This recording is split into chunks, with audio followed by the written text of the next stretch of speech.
here we go. All right, as you can see, well, I don't want to do that. We got a bunch of videos. We're not gonna probably get through all of them, but we're gonna do quite a few of them, and we're just gonna watch and see what we think about this, right? A lot of these people have a lot of different opinions, and I'm interested in hearing them. And I figure, why not watch their videos for the first times and capture my genuine reaction and thoughts to them, right? Right. Now, we'll start off with a little bit of disclaimer here that my opinions can change, right? These are my initial reactions, my initial thoughts. I haven't had time to ruminate over these things. I think that's important to just, the process of thinking is having some time. But we are the now generation, are we not? So let's go. Hello, everybody. My name is KirkpattieCake. Hi, I'm an Ian. author and robot, and today I have kind of I don't know if this is a weird thing to just talk about, but I wanted to talk about in honor of reading Eve the Awakening by Jenna Moreci right now. And some discussions that I've had with other people that have either read it or even other people that haven't read it, just talking about various things that can appear in books. I wanted to do this list, which I'll get into in a second. But before we get started, number one, if you enjoy what I do on this channel, please remember to like, share, and subscribe for more. Check out the links below for different ways to be involved. Number two, if you would like to get a copy, an ARC copy, on my forthcoming satire, Boom Boom Boom, check out the NetGalley link in the description below. And if you would like to be featured on this channel, check out Lemoy and the fresh meat feature down in the description. So with all that said, let's get into it. So what I wanted to talk about today is things that you can get away with in video games that are a harder sell in books. Now, with this whole topic in general, I'm not trying to say in any way that you can't do this in books, that there are no successful attempts at this in books, or that it is straight up unacceptable in books.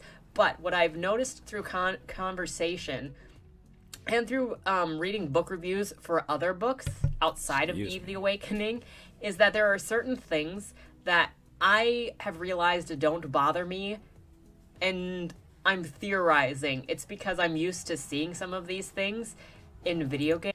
I've read a number of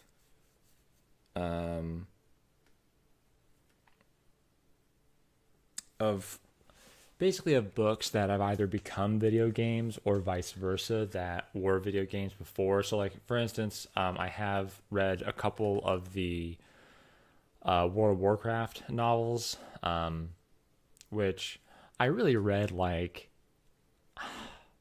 the worst ones that I could have chosen for myself. Like, there's a number of Warcraft novels that would have probably interested me more than the ones I did read. But that being said, they're just those novels and a couple others. For instance, like The Witcher is a good example of this too, where the novel became a video game or a video game adaptation came out of it, or it was a video game beforehand. So that is kind of an interesting idea of taking video game mechanics or elements and putting them into a novel. Games. So when I'm reading a book, if I don't set my expectations for literature, then I don't necessarily mind if these things appear in a book, if you give me a good reason for why they exist.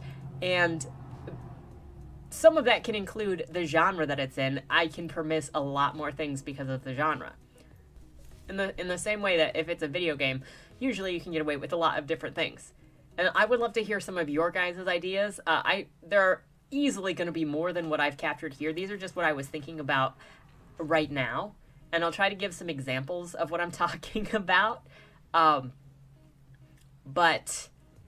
I would love to hear if you guys have an arsenal of gear just like not physically present on your body. That's like probably the main game mechanic I probably would not permit He's just walking down a narrow corridor, he has to kind of squeeze through, and then he pulls out a ladder, and then he also has a boomerang, and then he's got his bow and arrow, and then he's got his 2 swords. It's like, where'd that shit all come from? Noticed anything, if any of you guys are gamers, what you can get away with in a video game that you can't necessarily get away with as easily or get away with without being questioned if you write it into literature. I will also accept what you can get away with in a movie, but you can't get away with as easily in a book. So the number one thing that is obviously at the top of the list, because I'm reading Eve the Awakening, is that it's okay if the main character is OP or all-powerful or is decked out to the point of it being cheats or is somehow multi-skilled in all of these different ways. And so in Eve the Awakening, Eve is super strong. She heals really fast. She is very smart. She can do things telepathically, like move giant blocks of things. And she's just pretty much the best in all of the world. And I've seen a lot of people have a problem with this, and I understand them not liking it at all. But I just found it very interesting, the different approaches to Eve's character, or the acceptance level of Eve having all of these powers, because it's not one of the things that really bothers me about her. Like, if you're going to tell me a story about the best around whatever, I will accept that. Just tell me the story. And at the moment, I'm playing Cyberpunk 2077, and I actually just did a mission where V had to go and hack into something really big. I don't even remember what it was. The name of the mission doesn't even matter, because if you haven't played it, it doesn't even matter. But somebody was saying, like, oh, you must be really skilled at this. And so your character, V, is pretty much like great at shooting, great at doing great at hacking, great at doing net runner things, great at negotiating, great at fighting. And so she, because I play the one as a female, so she is like all over the place doing all of these various things. And one of the a very common gameplay element is to constantly be upgrading your character to make them more and more powerful. Mm-hmm. And that is something that happens in Cyberpunk, and it's also something that happens in Saints Row. In fact, with Saints Row 4, you basically work to upgrade your character to the point that you can fly and you can shoot all of these massive lasers, and you're basically indestructible, and you can get exploded and it doesn't do any damage. Like, you are working toward making your character OP, and you are like, this is what I want. And it doesn't actually ruin the story to make your character stronger. Also on that fact is that your character, not just in like Cyberpunk or Saints Row, but it doesn't ruin the story, but that's because the story is formulated and basically placated to you having these lower level powers. That's the thing about this, is that sometimes games are a bit better at masking this thing of this power creep, right? So basically it's kind of like you start in I played the game when it first came out, so it's kind of hard for me to remember this exactly. But basically, I'm not sure if Cyberpunk 2077 did this perfectly or not, but regardless of whether it did or not, the best example is, like, you start off kind of in the slums, and you're beaten up like neighborhood bullies in a sense, right? You're beating up like the low level of the low level gangs, right? And you work your way up through that gang till you get to the gang leader. You beat him, but this is a low level gang. So even though you feel like you're creeping up in power, technically compared to the rest of the city, there's a massive amount of growth to still be had, right? And that is a good way of doing it, because, you start off small and you beat this guy.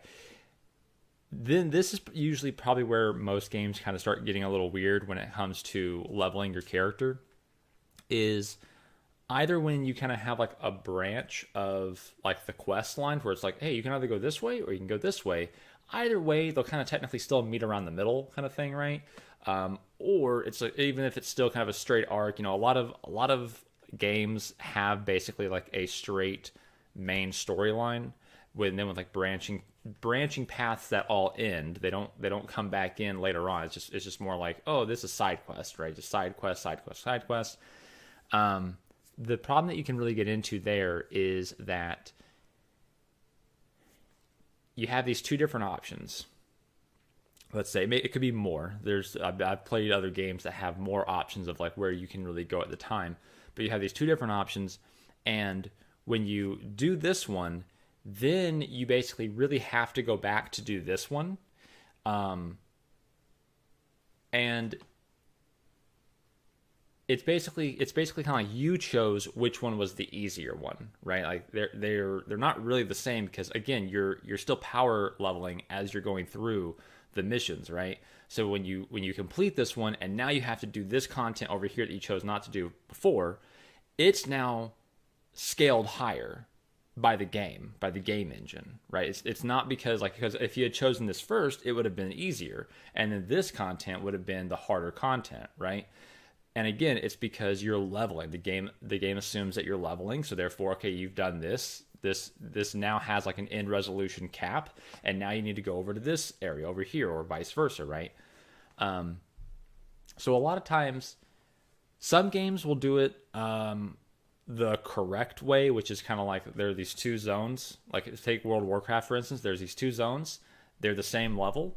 And, well, actually, technically, this has changed now because now all the levels are like any level you want them to be at. They all scale to you now. But back in the day, it was like there's these two zones. They're the same level. Once you beat this one, there's really no reason to come back to this one because you've already leveled past it. Like this zone is now kind of dead to you because you leveled past it. So you would kind of choose which one you want to go to depending on which one you really wanted to play in. You know, do I want to play throughout the entire long-ass Barrens, or do I want to go over and do some Tristfall Glades, or, you know, whatever the equivalent was over there. So, you know, you chose where you wanted to level at, and then once you did, you wouldn't go back and redo that content because it was already out-leveled. But a lot of games, including Cyberpunk, including like Dragon Age, just a lot of games, basically you go through an area and you maybe could have gone over here, but you didn't. And now that you've leveled, when you go over here, it's not really that much. It's not really easier or that much easier than it would have been, because again, the game has scaled it up to accommodate for your increased power. So I think that it is kind of detrimental to the story in a certain degree, that it doesn't really make sense as to like, well, I'm gaining power, and the storyline is like these two rival faction gangs are at war with each other, and they're equal because like they're basically like, you know, canceling each other out. They're winning sometimes, they're winning sometimes, kind of back and forth kind of crap, right? And so the storyline is like, you know, oh, it's, you know, they're rivals, and they're, you know, either way you go is going to be dangerous kind of thing. And then when you beat this one, and now you're more powerful for doing so. You've beaten this one, you've gotten all these upgrades. Now you go over here, now these guys are harder, and it's like, well, wait a minute. If these guys are harder, why haven't they stomped these dudes, right? So it does kind of mess up the gameplay if you really think about it, but obviously it's a game, so you're not really thinking about it. Generally, in any of the games, especially first-person shooter games that you play, your character will have to be good at whatever they're doing all of the time for the story to progress. So they have to be the best gunner, otherwise you don't get past the level that you're on. But maybe they're totally incompetent depending on how the story is written, and yet you still have to survive because otherwise the story ends. But we don't really question how much damage a character is going through, and hey, that's not believable, because we are the character and we're playing through that game. Yeah. Like there are about to die. One of my favorite games is Outlast. I'm good. I love the story and the characters in those. And freaking Milo, I was salty when Milo died at first, but I understood why it happened, but I was still pissed off because he tried so hard to get out and he was so devoted, and then he dies in the end. Spoiler alert. It was not fulfilling an ending, but it's an ending that makes sense. It just didn't feel good. But he gets his fingers chopped off, and he falls a bunch of floors down, and you'd expect him to be running out of steam for these numbers of hours that he's doing this extraneous exercise, running away from all these psychopaths. and also from the trauma that he's received, either bumping his head, being thrown around, having his fingers cut off, but he doesn't stop. And that's because he has to keep going in order for the story to continue. But if we were reading a book, we might be more at a pause to go, hey, wait a second, this isn't believable because why is he not acting this way? I don't know. I'm not saying that nobody has ever questioned in some of these video games why a character A is still able to keep going when obviously they've been through trauma. But I do think there's a level of suspension of disbelief, specifically in games that are first-person shooters. For sure, because a lot of times, too, is like, you've been shot or, you've been, hit with an axe or whatever it is. You've been hurt, but you still have, like, full movement range. And it's like, well, if I'm injured, I'm probably going to be moving a lot slower, but that's not fun gameplay because now it's like my options are limited. And that's why people usually die in situations is because once they get hit, their options reduce dramatically, right? Whether it be a bullet wound, whether it be a stab wound, whatever it is, their options severely reduce because now they're having to deal with the pain, but also suffer the consequences of being hit, right? But a lot of times in a video game, the only consequence that you're really dealing with is just that your hit points are lower and your screen is probably like flashing red or something nowadays, Or something like Saints Row or Grand Theft Auto, where you just accept this is how it is because the story needs to progress, and I'm going to get shot like 20 times, and it's fine. Because that's also a thing. Like, if you had a character in a book getting shot up as much as a character in a video game, nobody would believe you. Yeah, that this is truly written. Like, to be realistic. It's just accepted. So, I think that's interesting. Another thing that I considered you can get away with in video games, but not in a book as easily, is abuse of all of the side characters. When you have the freedom to do that. Like, not all games let you abuse NPCs, but there are many games that allow you to abuse NPCs. Cyberpunk, Red Dead Redemption, Saints Row. I don't know all of the games, but just so many games where you're just free to play and you're... A lot of the open world sandbox games, basically it's like they want to give you the freedom to do whatever you do at any time. So if there's a button to jump, I can jump and climb things at any time. If I can throw a punch, I can punch at any time. So I shouldn't be restricted from punching someone just because they're an NPC. However, a lot of times in these games, because they need the game to be able to kind of progress and, like, again, not limit your options. The response of other characters and the response of the world, basically, the repercussions don't really come into play.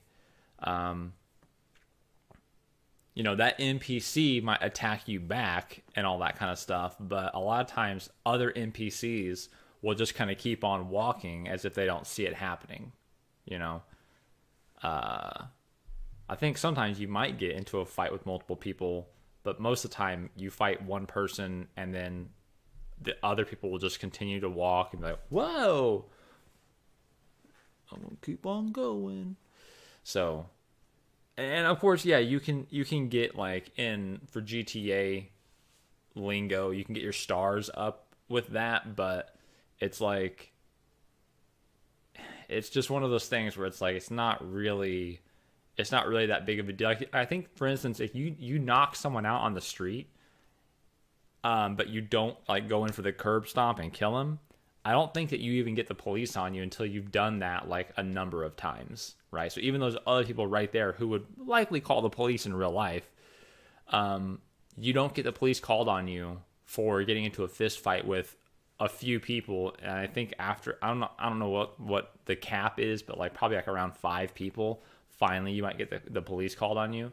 Now, if you go in for that curb stomp and kill the guy on the ground, then they'll call the police on you. But at that time, it's like, why only when I kill the guy rather than when I'm beating him up, right? Doesn't really make much sense. And then, of course, you're out. You pay like a $50 or $100 fine or whatever it is, and then you're out. Free to go and hit whoever you freaking want. and to do whatever you want. Yeah. And to be a dick to and whoever the NPCs you want. that And the you story can't kill will be like, "Hey man, stop it, dude! What are you doing, man? Hey, cut it out, man! Hey, stop it! Hey, what are you doing?" Like they'll just keep asking like, "What are you doing?" Until basically until you quit the game. Unless you go into like a phase of the game where you can kill them, right? So like they are now killable because like you're in a heist, let's say in Grand Theft Auto, and you shoot one of your friends dead, then the game stops because it's like, you failed the mission. it just keeps going, especially in the ones where you get to choose the outcome of something based on decisions that you're making. Is you can make your, if you're given the options to answer in certain ways, to make your character a total dick or a total criminal or whatever. However, if you're reading a book and the main character abuses all of the side characters and abuses the love interest and abuses literally everybody and is kind of just an asshole. Hello, Layla. You hate her. Oh shit. But that could just have something to do with you're in control of that character, so you don't mind as much as when you're reading a book and you're just watching this brawl go down. You're making those decisions, and like, just in a video game, I don't have this arm down. In the video games, there's no repercussion, right? It's not real. Like it's a complete video game, But when you're reading a book,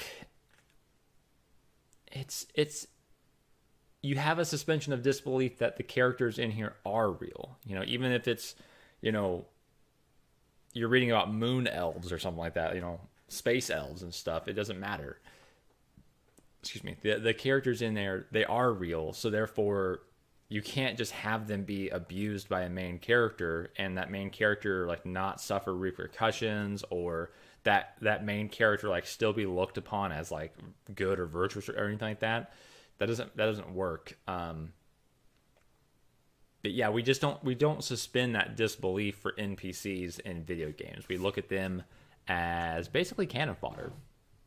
And you're like, what the frick are you doing? I did not choose this. This is not what I signed up for in this story. What the frick?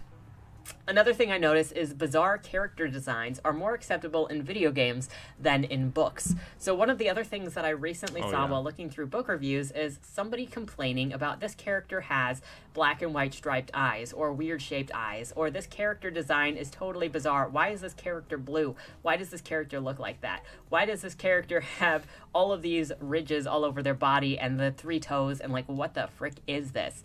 And in any game specifically that allows you to design your character, maybe this just comes down to choice, because stuff like Saints Row and Cyberpunk and stuff that has character design, let's go for freaking Skyrim as well, Elder Scrolls, whatever lets you have a character design and go kind of crazy. You don't really question why your eyes are able to look in this weird atypical manner. Or if you're in Saints Row, let's not even pretend we're on Saints Row 4 where you're in a computer simulation, so whatever, we can accept that everybody can just look as freaky as they want. But let's go with Saints Row 3 when you're in real life, and you can make your character like this 500-pound, 600-pound, 7-foot-tall purple guy or blue guy with fat lips and like doing whatever it is that you want to do with the exterior of that character, while everybody else around them looks totally normal. And you're not like, what the frick, why does this character look like? That's why I like it in games where you have basically like certain parameters that you can work within, right? And it's like, okay, I'm gonna be a Nord, or I'm gonna be a Khajiit, or I'm gonna be a what are the other ones called? Like a Barton or whatever they are. Like basically, if you're like a particular race, there are, even though you have sliders and things that you can make your character like morph around with, there's still a limit where you can't go super outside the norm for that race. You can't make them look like whatever you want. I don't like that. But with gaming, it's a much more visual medium than obviously books, right? Books is not visual medium. So a lot of times you see characters, you see armor, you see weapons that don't really make sense. They just look cool, right? You see, yeah, it basically that's really what it comes down to, is that if it looks cool, you go ahead and do it. But even if it doesn't make any sense, then it's either science or magic holding it together. That's the duct tape of all these worlds, right? If you have a sword, uh, that is glowing and it has like medallions floating around it, and the medallions, like if you land a crit, then the medallions will like spark with golden electricity and shit, man. So cool. Well, that's either magic or it's science, right? That's the only way that those medallions can float around it, is because it's one of those two things, right? And that's actually a pretty reasonable, like low key example of something that you might see in a game, because you could easily write that in a book. Like, if you have, again, if you have magic, then you could easily write that in a book, and people would be like, that was a really cool sword. I had this imagination of this thing, whatever, right?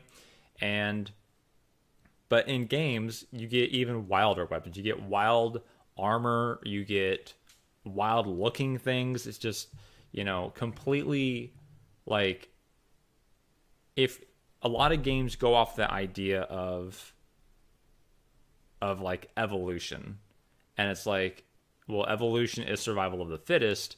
Why would this thing evolve? I don't see how this thing would evolve into a humanoid, because it probably would have died in an earlier stage when it was weak as shit, like some weird tadpole fish looking thing. I don't know how this became a humanoid. It doesn't make any sense. Like, but it looks cool, so do it. But again, maybe that's because user designed it, so user is not going to be like, what the frick, it looks like this. The game devs didn't do this. But at the same time, you have to wonder, if we're in a customize your character look, why would they allow this when none of the other characters look like that? So, I mean, it's just more permissible to make your character look totally like a... Yeah, it also can kind of break immersion. Like, you're walking around as, like, basically you're fucking Thanos. You're 7 foot, 600-pound purple guy.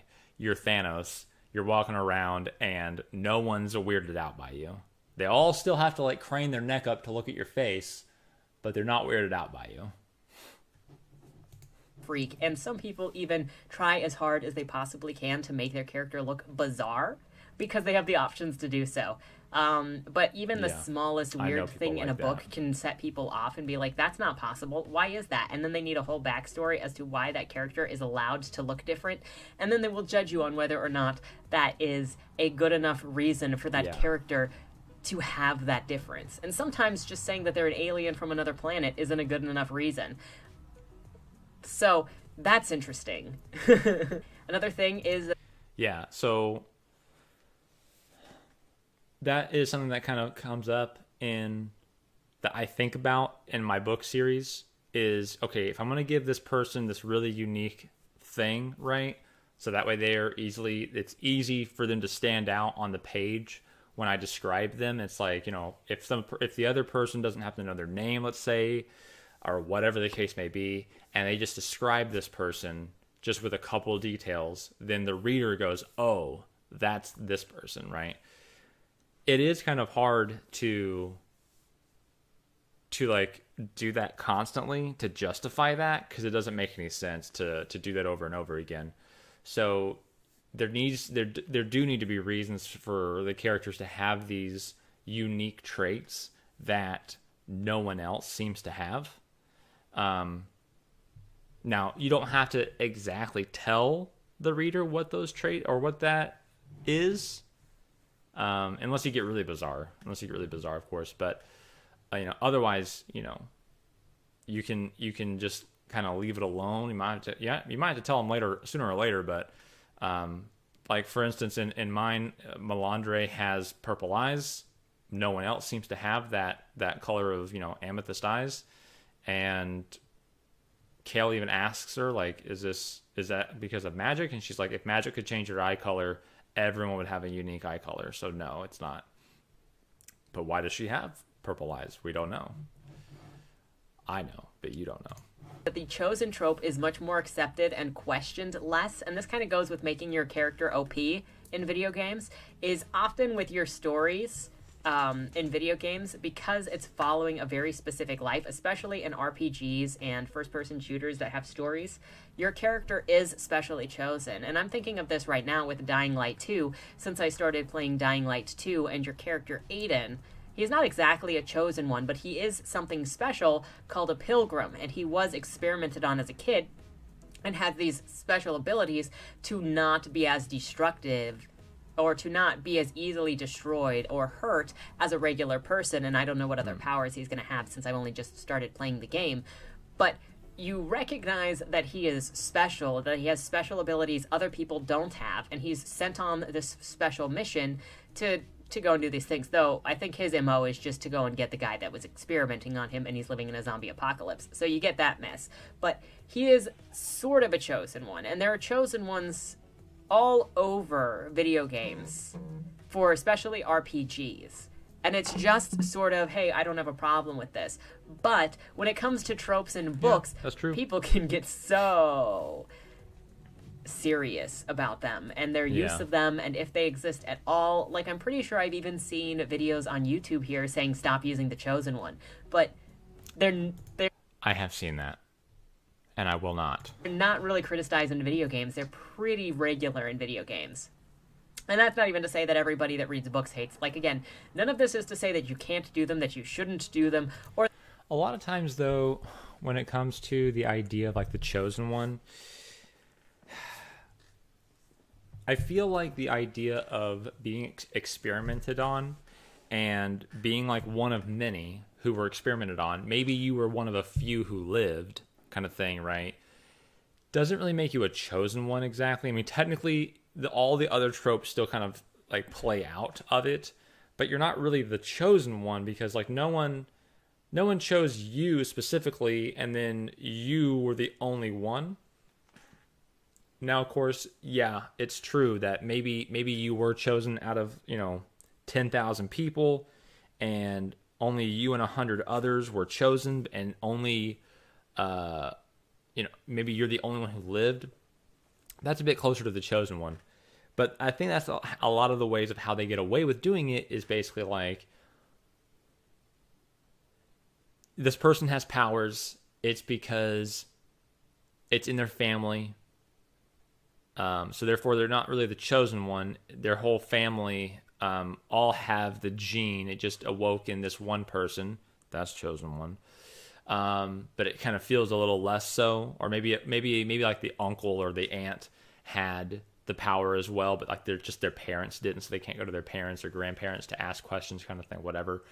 Or in this case here, it's we were a part of a large experiment, and me and like a few others survived, and we all have powers. I don't know where they are now, so it is just me, the chosen one. But I'm not the chosen one because there's others out there like me who have powers too. So it's not just me, but I'm the only one here. So I think that's how they get away with it a little bit more than books do, because a lot of times in books there really is more of a chosen one aspect to it. Because a lot of times since books need to like rely more on storytelling and not gameplay, right? I mean, like one of the most successful games out there, World of Warcraft. They had I'm pretty sure they probably started off with this before they even really were the biggest game at the time. They had the mentality of gameplay over lore. Like, so basically, if there was ever a time where lore dictated something that messed up a gameplay avenue, they would go with the gameplay avenue and just say, like, whatever, it doesn't really matter. It's not that big of a deal. We're gonna let this gameplay action take precedence over the storytelling or the lore, whatever, world building aspect. We're gonna go with the gameplay, right? And I believe that is the correct option for games, right? But when it comes to a book, because we don't have gameplay, a lot of times we have to rely on our storytelling. Well, not a lot of times, all the time we have to rely on storytelling, and that means that we're going to be relying on those tools much more heavily than games would. And so we oftentimes will do things like breadcrumbs. We'll do things, which is foreshadowing. For anyone who hasn't heard that breadcrumb term before. So foreshadowing, we're going to do like, the prophecy trope, that kind of thing. So like in the Chosen One trope, a lot of times in order for us to really get that through, it does require us to do these things that don't feel as good as when you are the chosen one. You know what I mean? Like, so basically it's kind of like, also in a book, you're reading either, you're always reading about someone else. And almost, 99.9% of books are either first person or third person. Video games are basically second person, right? Even though you're playing this game where, you didn't name the main character. Plenty of games you name the character. It's literally your character. But there's a lot of games where you are still playing a character who's named. You didn't get to choose what their name was. Maybe you got to choose what they looked like a little bit, but there's other games where you don't even get to choose what they look like. And in those games, you're still playing as that character, right? So it's still you. It's not he or I, it's you, right? So that kind of makes me wonder, like, do those tropes potentially do better in second person POVs? Because at that point now the reader is going, oh, I have all these powers, right? It's me, I get to have these powers or whatever, right? I don't know, but that's kind of what I would think, is that they get away with a lot more because the consumer, the reader / player, in video game case, the player is getting to reap the benefits of being the chosen one. Where in the story, they're reading the story about someone, and it's like, oh, well, he's the chosen one, so he just gets everything, he just gets to have everything handed to him. So it's just whatever, or she just gets any guy she wants because she thinks that she's ugly, but of course she's pretty, right? So sometimes I kind of wonder, maybe it's more accepted as a video game trope because it's you rather than a they. That they are not loved, but just that it's interesting the different ways that, like, the different mediums that you can tell stories in, and the different things that the different communities accept as just part of that medium versus what gets more pushback when you include it. Another thing that I noticed is that in video games, that gives you the opportunity, you can bang or woo anybody and everybody that you want, and it's unquestioned. But also that might go down, again, to choice. You're the one investing time into flirting with any of these characters or paying any of these. Yes and no. So, like Grand Theft Auto, I mean, I don't... The thing about Grand Theft Auto is I haven't played one in a long while, so I don't know if they've updated this this idea. But obviously you can always pay a hooker, right? But I can't remember one where you had like a love interest where if you just spent more time with them, then that love interest became like an actual thing. Like I do kind of remember like maybe like fade to black scenes where it's kind of like, like you're not even doing anything. It's just basically you're just progressing in the story. And then like, your girlfriend comes over and you watch them talk. Like you don't have choice in the matter as to what you're saying. You're just basically watching an in-game cutscene, and then fade to black, they're having sex. In other games, such as like Dragon Age, I didn't play Dragon Age 2. I'm sure it's the exact same though, but Dragon Age Origins and Dragon Age 3, I feel like it was more pronounced in Dragon Age Origins than it was in 3. I'm having a hard time remembering that, but regardless, whatever it was, the idea was basically that you grew your love with the character, right? So like they like you, then they love you, and then they're romantically interested in you, and you needed to be in that person's like sphere of romance, basically. So basically, like, you need to be like Alistair, I think, was Alistair bi? I think Alistair was only okay if you were a woman, but I can't remember if he actually went with guys or not. Anyways, so if they're not sexually interested in your gender, then they wouldn't. They'd be like, I appreciate it, but no thanks, right? But basically, in the first one, I really remember like that could really change how people talk to you, though. So like if you grew with Morgan, or was it Morgana, whatever her name was, Morgan, she, if you start sleeping with her, because her and Alistair are kind of like the opposites of each other. Alistair, I think, either left the party or he at least would kind of be upset and be kind of like, so you're with her now, huh? Well, I don't approve of it, but I get whatever you're gonna do is what you're gonna do, I guess. And he wouldn't be happy about it, and his happy level would start going down and stuff. And I think though that if you actually, I'm trying to think of how this worked now, but basically I remember that like with some certain characters, it was like if you were with them first and then you got with someone else after, they would leave the party. And so you no longer had access to use that character in the game. I don't believe that happened really at all in the third game. I remember in the third game that basically like if you were with someone and then you were cheated on them with someone else, then they would break up with you and you would never be able to be intimate with them ever again. But that was kind of it. It was just kind of like, oh, so you're with them now. Okay, well, screw you then. And you could never get back to that level of intimacy, no matter, basically you were hard capped at a lower intimacy level. You could never get back with that person. So there are games that do that, but even that's kind of unrealistic. I like the idea of the character leaving completely and being like, you know what, fine, if you want to be with them, I'm out of here, and they just leave, right? I like that a lot better. Although I do think that I want to say that it didn't really affect the overall story. It might have been Origins, though, because in Origins, I remember that at the end, Alistair and Morgan both played a large part in the end of the game. So I'm not really sure if like their endings were just completely stripped from you, or if they were kind of like shoved back into the team at the last minute, and like they're like, I don't want to be here, but we got to do this, so here I am.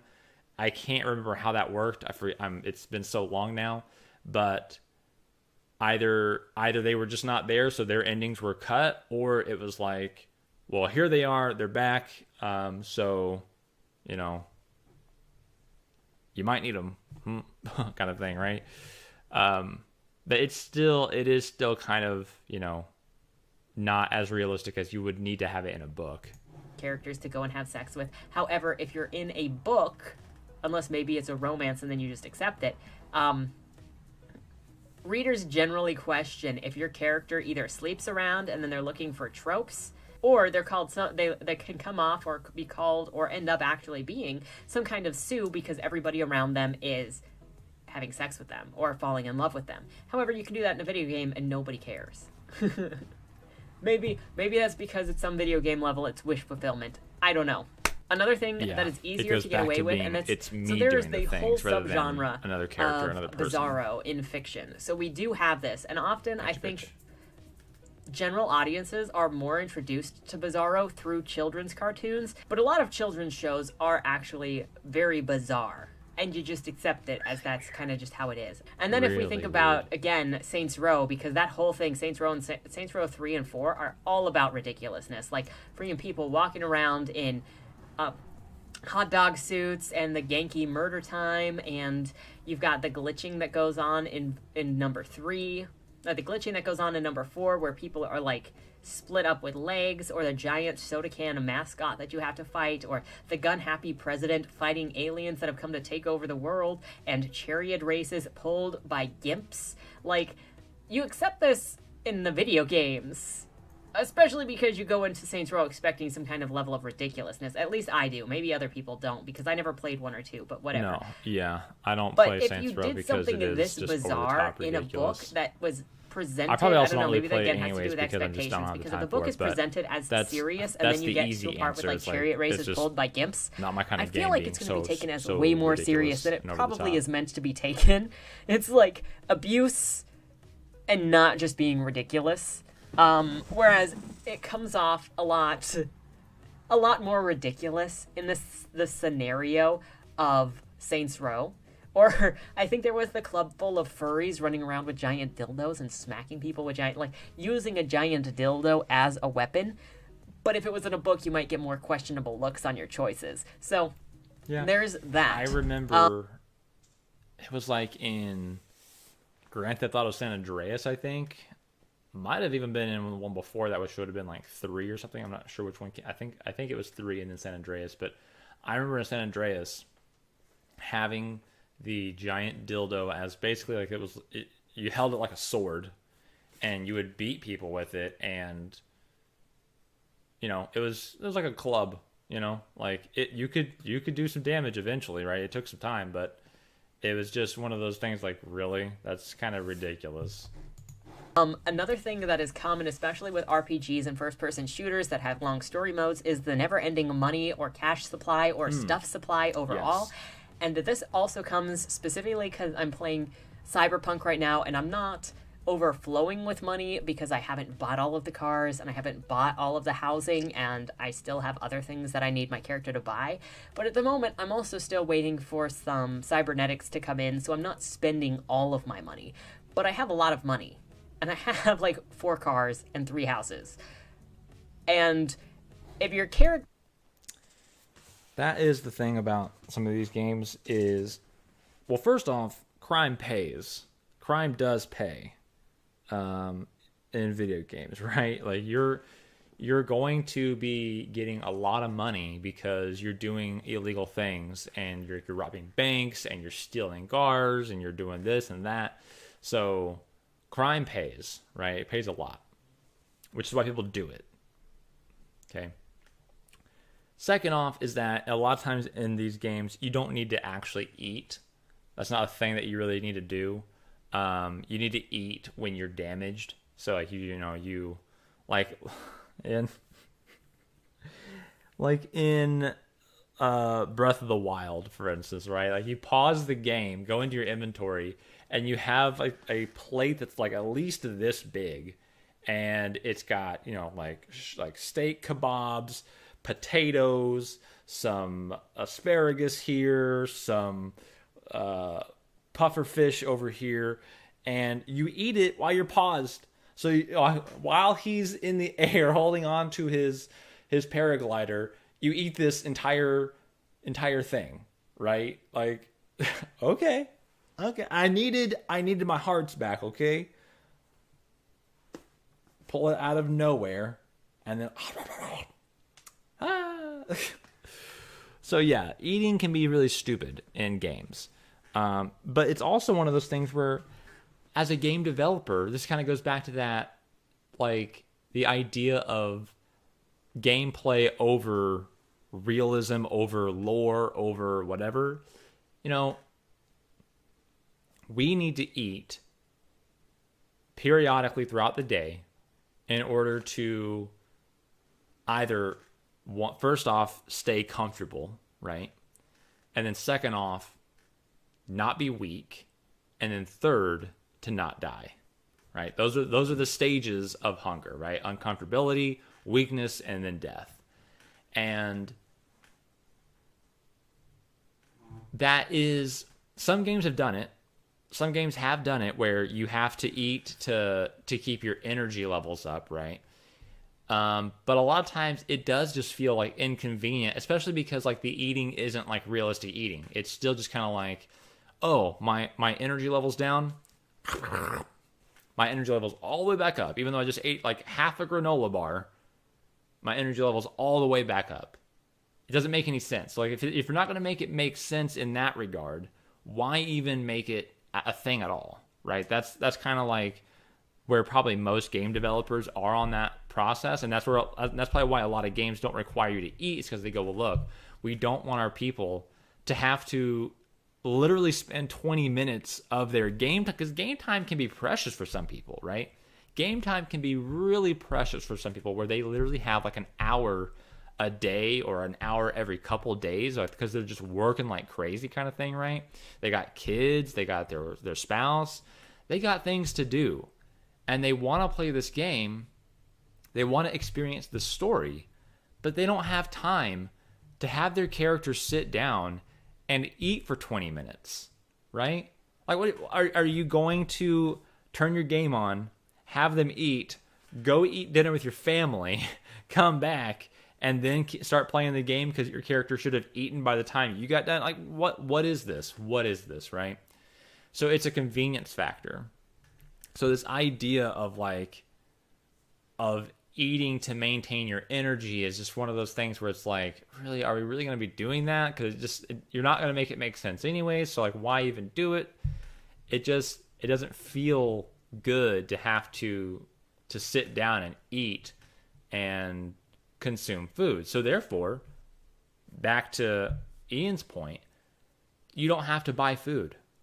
You really don't really need to buy food. I mean, a lot of times you might just pick up, cans of soda, or you might pick up an energy bar off of a dead guy's body. So there's your food. Like, there's your week's worth of shopping, as you shot 5 guys and you looted their pockets. And hey, I got an energy drink here. I got another energy drink. Oh, hey, look, I got a granola bar. There's my food for the next 2 days. Like, that's basically, a lot of people's a lot of people's money goes to food, goes to gas. But in these games, you also don't pay for gas. Where are the gas stations? Besides when it's a set piece, right? Oh, we got to go to the gas station. And usually it's really not even a gas station. Most times it's like a mechanic's shop instead, right? But there's no need to get gas kind of thing. Like, it just, because it's an inconvenience that you don't really want to have.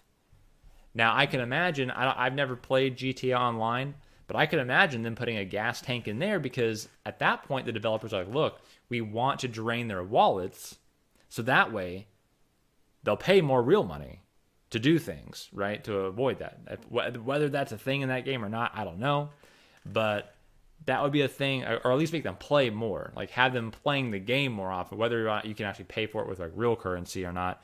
But just have them use the in-game currency for gas.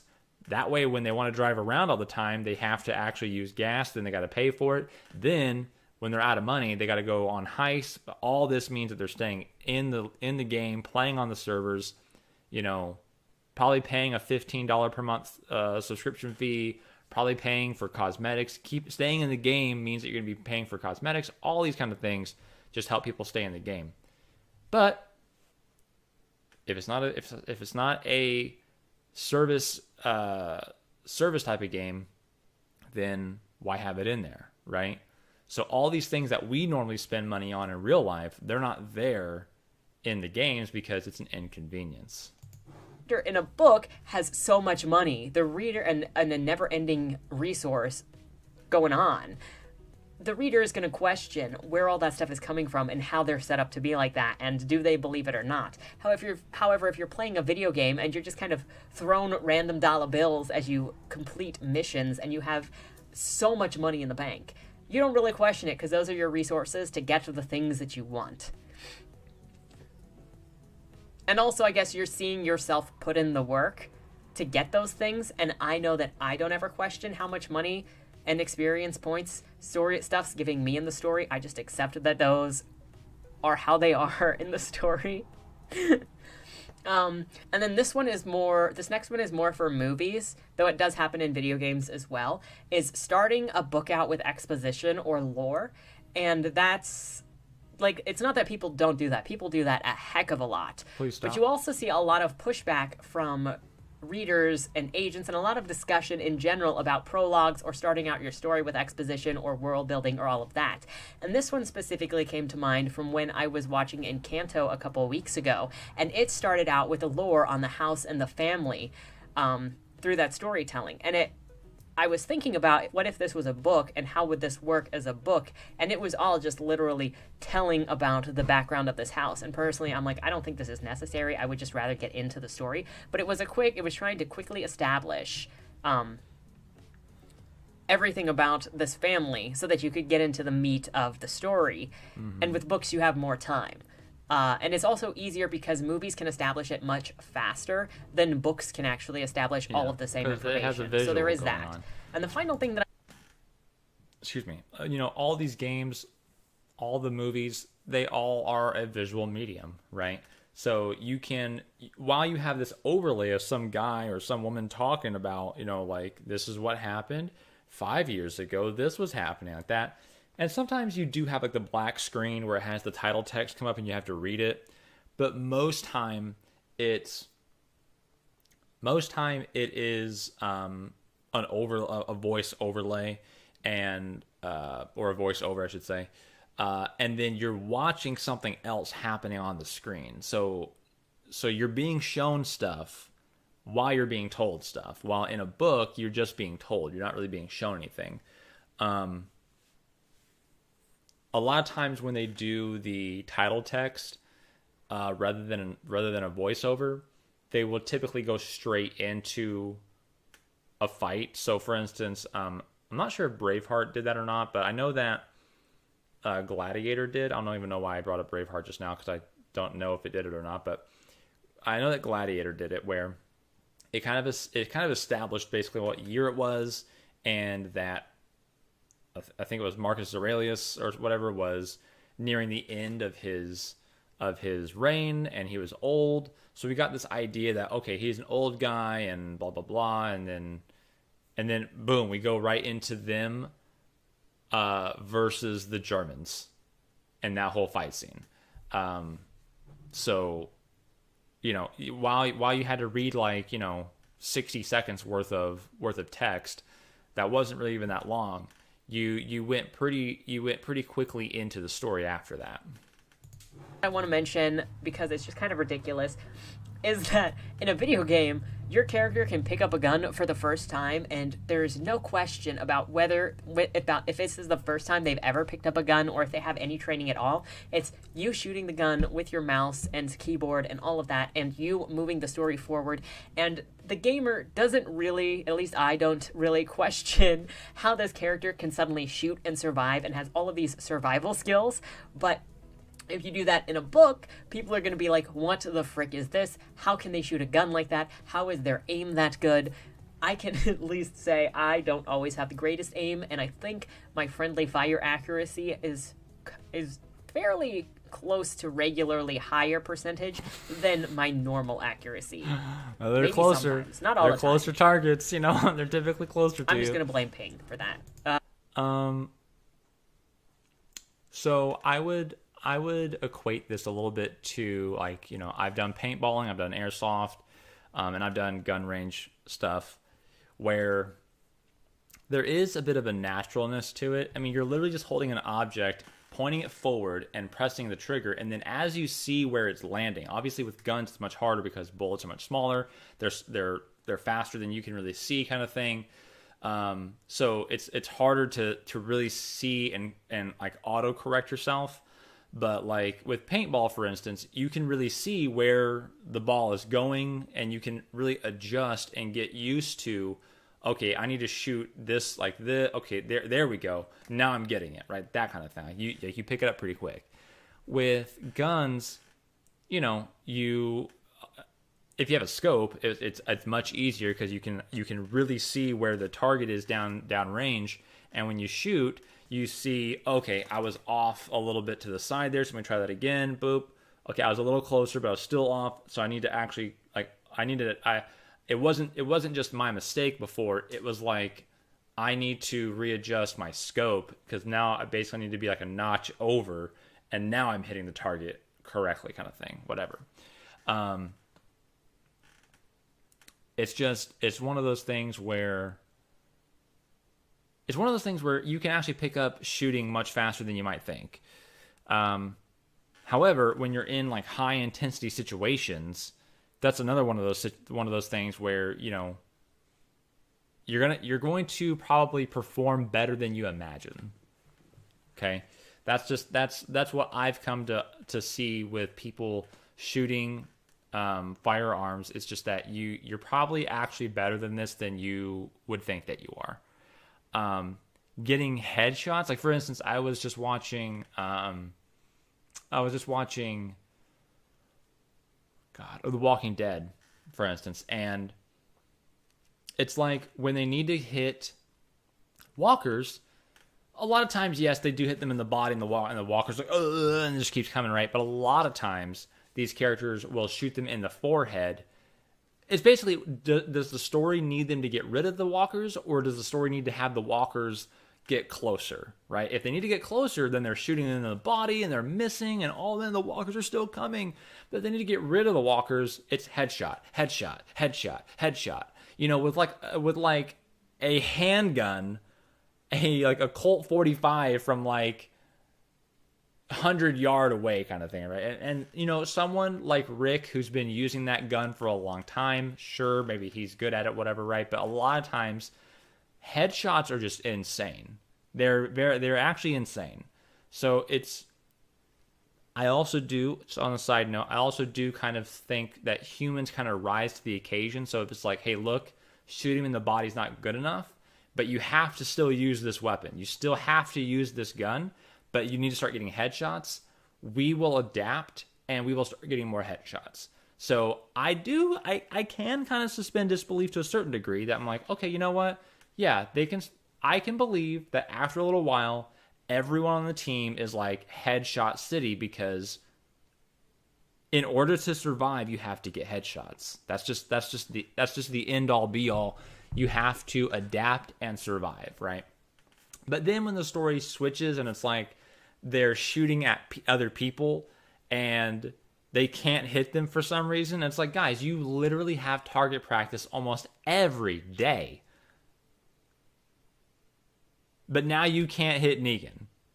But now you can't hit the mayor or whoever the bad guy of the season is.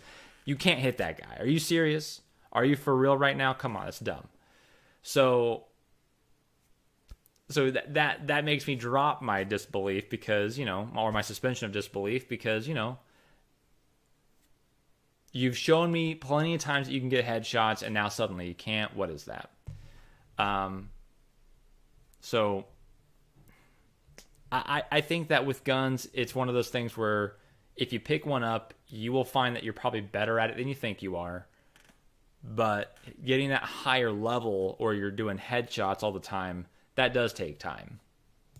Yeah. So anyway, those are a couple of things that I noticed you can get away with in video games easier than you can get away with in books. And I've been wondering if that affects the expectations or the flexibility I have when I go into books. I'm sorry if this seems like a random thing. I kind of just like sharing thoughts and then to get your guys' thoughts on maybe the same thing. And maybe these videos really aren't that interesting, but I personally think it's interesting to compare mediums and to compare storytelling styles and elements and all of that noise. Again, none of this is to say that you can't do any of these things in books, or that everybody loves them when they're done in video games, or anything against either of these. This is a total neutral video that it just is about some of these elements that I've seen or witnessed or experienced through conversation and reviews, and also my own responses to books versus other people's responses to the same books, and what has been permissible for me but not permissible for other people on believability in a story.